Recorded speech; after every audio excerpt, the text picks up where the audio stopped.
Lymphoma এক ধরনের blood cancer. আমরা ব্লাড ক্যান্সারকে যদি ভাগ করি, একটা হচ্ছে লিউকেমিয়া বা যেটা ব্লাড ক্যান্সার বলি, এক ধরনের ক্যান্সার হচ্ছে লিম্ফোমা, আর এক ধরনের ক্যান্সার হচ্ছে মাল্টিপল মায়োমা। তো লিম্ফোমা বলতে আমরা যেটা বুঝি, আমাদের শরীরে আহ অগুন্তি গ্রন্থি বা লিম্ফ নোডস রয়েছে, তারা হচ্ছে আমাদের শরীরের পুলিশম্যান। শরীরে যখন কোনো ইনফেকশন শরীরে ঢুকছে, তারাই প্রথম এই ইনফেকশনের সঙ্গে লড়াই করছে, খুব গুরুত্বপূর্ণ একটি ভূমিকা পালন করছে। কিন্তু যদি সেই লিম্ফ নোডের মধ্যে যে সেলস গুলো থাকে, সেগুলো আস্তে আস্তে ম্যালিগন্যান্ট হয়ে যায়, তখন যে ক্যান্সারটা হয় তখন তাকে আমরা বলি লিম্ফোমা। এটা এক ধরনের ব্লাড ক্যান্সার, যেখানে মূলত শরীরের গ্রন্থি থেকে ক্যান্সারটা তৈরি হচ্ছে। আমরা যদি ব্রডলি ভেবে দেখি, লিম্ফোমা দুই প্রকারের হতে পারে। এক প্রকারকে আমরা বলি হজকিন্স লিম্ফোমা, আরেক প্রকারের নাম হচ্ছে নন হজকিন্স লিম্ফোমা। এই হজকিন্স লিম্ফোমাও অনেক রকমের হয়, আর নন হজকিন্স তো বহু রকমের হতে পারে। কিন্তু চিকিৎসার দিক থেকে যদি আমরা দেখি, এই নন হজকিন্স লিম্ফোমাকে আমরা আবার হাই রিস্ক বা অ্যাগ্রেসিভ লিম্ফোমা বলতে পারি, আর একটা হচ্ছে লো গ্রেড লিম্ফোমা বলতে পারি। তো এইভাবেই আমরা লিম্ফোমার ক্লাসিফিকেশন করে থাকি। এই দুটি ব্লাড ক্যান্সারের দুটি রূপ, এক প্রকারের নয়, একদম সমান নয়। লিউকিমিয়া মূলত ব্লাড সেলস গুলোকে ইনভলভ করছে, আর লিম্ফোমা মূলত শরীরের যে গ্ল্যান্ডস বা লিম্ফ নোডস তাকে ইনভলভ করে। তবে চিকিৎসার দিক থেকে আমাদের কিছু লিম্ফোমার চিকিৎসা যেমন লিউকিমিয়ার মতনই করতে হয়, তবে কিছু লিম্ফোমার চিকিৎসা একদম আলাদা, ব্লাড ক্যান্সারের মতো নয়, লিউকিমিয়া থেকে আলাদা, সেটা আমাদের পরীক্ষা করে প্রমাণ করতে হয়।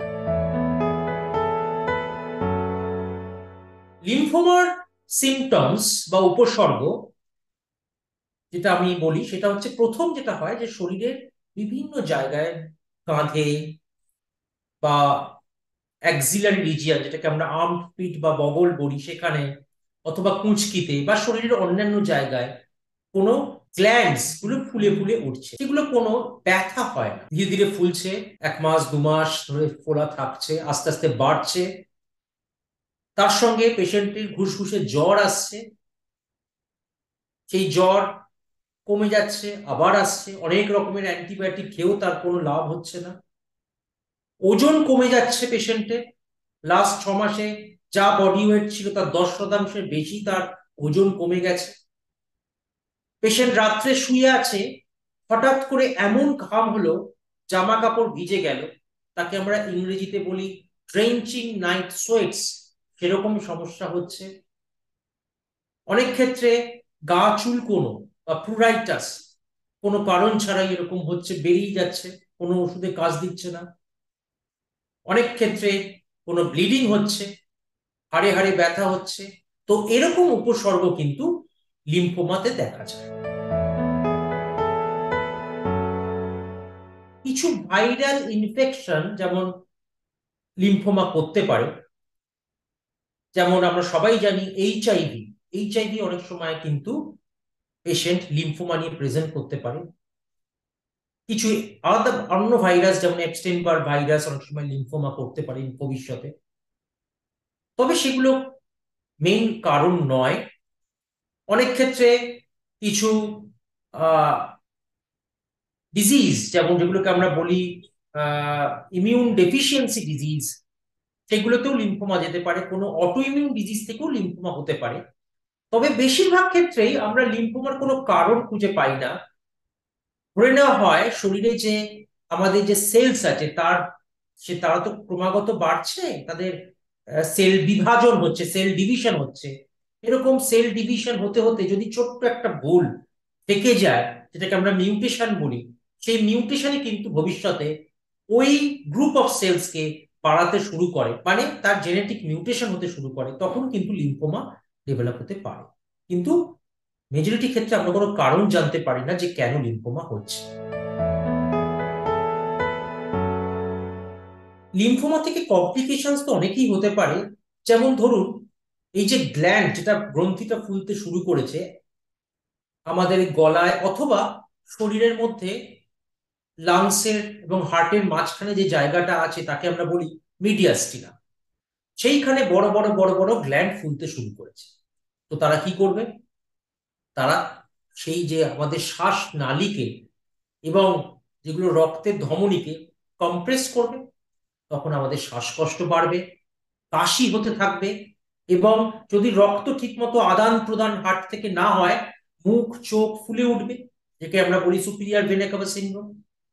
যদি সেই লিম্ফ নোড পেটের কোনো অর্গ্যানকে চাপ দেয়, সেই অর্গ্যান ঠিক মতো কাজ করতে পারবে না, সমস্যা হবে। যদি সেই লিম্ফ নোডস কুঁচকিতে বা কোনো ভেনের ওপর বসে থাকে, তো দুটি পা ফুলে যাবে। যদি সেই লিম্ফ নোড শরীরে কোনো অঙ্গের মধ্যে, যেমন স্টমাক বা ইন্টেস্টিনের মধ্যে গ্রো করে, সেখান থেকে মাঝে মাঝে রক্তক্ষরণের জন্য পায়খানা দিয়ে বা পেচ্ছাপ দিয়ে হয়তো কোনো সময় রক্ত বেরোতে পারে, যাতে রক্ত কমে যেতে পারে। তো এরকম বিভিন্ন রকম ম্যানিফেস্টেশনস নিয়ে কিন্তু লিম্ফোমা প্রেজেন্ট করতে পারে। লিম্ফোমার ডায়াগনোসিসের জন্য সব থেকে যেটি ইম্পর্টেন্ট, গুরুত্বপূর্ণ, সেটা হচ্ছে বায়োপসি। যদি একটা টিস্যুকে বায়োপসি করা যায়, যেটাকে আমরা বলি এক্সিশন বায়োপসি বা ইনসিশন বায়োপসি যদি করতে পারি, তো বায়োপসি এবং বায়োপসি পরে সেটাকে ইমিউনোহিস্টোকেমিস্ট্রি, এই দুটি টেস্ট হচ্ছে মূলত রোগটিকে ধরার জন্য, ডায়াগনোসিস করার জন্য করতে হয়। এছাড়াও কিছু ব্লাডের টেস্ট, যেমন CBC, liver function test, creatinine, এগুলো আমাদের দেখতে হয়, সেরোলজি, ভাইরাল। আর স্টেজিং এর জন্য আমাদের বিভিন্ন রকম রেডিওলজিক্যাল পরীক্ষা, যেমন সিটি স্ক্যান, এমআরআই, এবং আধুনিক কালে আমরা হোল বডি পেট স্ক্যান, তার সাহায্য নিই। এবং কিছু কিছু ক্ষেত্রে আমাদের বোন ম্যারো টেস্টও করতে হয়। তো এই সমস্ত পরীক্ষাগুলি করার পর আমরা রোগটিকে ডায়াগনোস করতে পারি এবং তার স্টেজিং অবধি করতে পারি। লিম্ফোমার ট্রিটমেন্ট মূলত হচ্ছে কেমোথেরাপি। আমাদের প্রথম ডায়াগনোসিস করতে হয় যে এটি হজকিন্স লিম্ফোমা বা নন হজকিন্স লিম্ফোমা। হজকিন্স লিম্ফোমার ক্ষেত্রে প্রথমে আমরা কেমোথেরাপি দিই, অনেকগুলো ওষুধ নিয়ে, 3-4 রকমের ওষুধ মিলিয়ে আমরা কেমোথেরাপি দিই। আজকাল আরো ভালো ভালো টার্গেটেড ওষুধ চলে এসছে, যেগুলো টার্গেটেড কেমোথেরাপি বলি বা ইমিউনোথেরাপি বলি, সেরকম ওষুধ আমরা প্রয়োগ করি।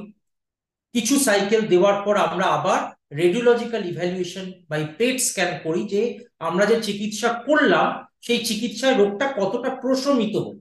যদি দেখা যায় যে রোগটি অনেকটাই কমে গেছে, আমরা আরো হয়তো কয়েকটা সাইকেল কেমোথেরাপি দিই। যদি দেখা যায় যে কমছে না, বাড়ছে, আমরা আরো কড়া কেমোথেরাপি দিই এবং ভবিষ্যতে অটোলোগাস বোন ম্যারো ট্রান্সপ্ল্যান্ট করার কথা ভাবি। যদি রোগটা আবার ফিরে আসে, আমাদের কেমোথেরাপি আবার প্রয়োগ করে রোগটিকে কমিয়ে বোন ম্যারো ট্রান্সপ্ল্যান্ট বা প্রতিস্থাপন করতে হয়। এটি গেল হজকিন্স লিম্ফোমা। নন হজকিন্স লিম্ফোমার ক্ষেত্রেও মূলত চিকিৎসাটি হচ্ছে কেমোথেরাপির মধ্যে দিয়ে। কেমোথেরাপি দেওয়ার পর প্রথমে আমাদের রোগটিকে কন্ট্রোল করতে হয়, তারপরে আমাদের স্ক্যান করে দেখে নিতে হয় যে রোগটি গেল কি না গেল, তারপর ফলো আপে রাখতে হয় পেশেন্টকে। যদি কোনো কারণে রোগটি আবার ফিরে আসে, তাহলে আবার আমাদের পুনরায় কেমোথেরাপির সাহায্য নিয়ে রোগটিকে কমিয়ে তারপর বোন ম্যারো ট্রান্সপ্ল্যান্ট বা অটোলোগাস বোন ম্যারো ট্রান্সপ্ল্যান্ট করি। কিছু কিছু ক্ষেত্রে রেডিয়েশন বা রে যাকে বলি, তার সাহায্য নেওয়া হয় লিম্ফোমার ক্ষেত্রে। এবং খুব রেয়ার কেসে আমাদের সার্জিক্যাল বা সার্জনের সাহায্য নিতে হয় টু ট্রিট দ্য ডিজিজ। তো মেনলি কেমোথেরাপি হচ্ছে main corner stone for the treatment of lymphoma. একটি বয়সের পর আমাদের রুটিন ব্লাড টেস্ট বা রুটিন ইনভেস্টিগেশন করানো উচিত। এবং সব থেকে হচ্ছে সচেতনতাটা বা অ্যাওয়ারনেস। যদি আমরা শরীরের কোনো জায়গায় কোনো গ্ল্যান্ড ফুলতে দেখি এবং ধীরে ধীরে বড় হচ্ছে, সময় নষ্ট করা উচিত না। অ্যান্টিবায়োটিক, আমাদের অনেকেই আমরা জানি যে গলায় কোনো গ্ল্যান্ড ফুলে আছে, আমরা বছরের পর বছর ধরে অ্যান্টিবায়োটিক খেয়েই যাচ্ছি। সেটা তো টিবিও হতে পারে, সবসময় যে লিম্ফোমা হবে তা নয়, সেটা তো টিবিও হতে পারে। আমরা সময় নষ্ট করছি। তো আমরা সময় নষ্ট করব না, আমরা ডাক্তারের কাছে ইমিডিয়েটলি যাব। 2-3 সপ্তাহ যদি অ্যান্টিবায়োটিক খাওয়ার পরেও সেই গ্ল্যান্ড বা গ্রন্থিটা ছোট না হয়, বরঞ্চ উত্তরোত্তর বৃদ্ধি পাচ্ছে, আমরা হেমাটোলজিস্টের পরামর্শ নেব, তার বায়োপসি করাবো, তাতে যা বেরোবে সেই অনুযায়ী চিকিৎসা করবো।